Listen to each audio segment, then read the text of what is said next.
Okay, so here we have the machine. All you do is lift off the lid on one side, put it to the side like that, take 1 bottle of mix and mix it with 4 bottles of water and just fill it with water to about where the liquid is, so don't overfill it. So you just want 1 of these and then fill this 4 times with water. And if you lose count or you don't know where you're up to, just make sure it's about a thumb or about 2 centimeters underneath this maximum line you can see etched here. So don't go over that. Make sure it's about 2 centimeters below that. Fill both sides, so you'll do the red on one side in this case and blue on the other side. And then just turn it on at the power point on the wall.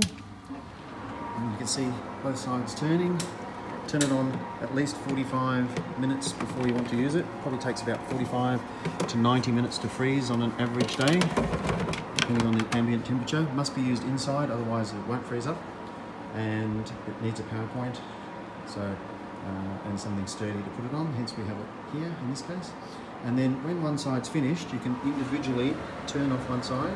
Usually make sure all these switches are up and in the on position. If you want to turn off one side, let's turn the right side off. We just turn these off. And then if we're going to refill, because it's empty, we just follow the same procedure. Take a bottle of the mix. So in this case, we'll take a blue lemonade, pour it in, fill it 4 times with water, this empty bottle, and make sure you don't go over that maximum line, so about 2 centimeters under. Then flick the switches back on at the side.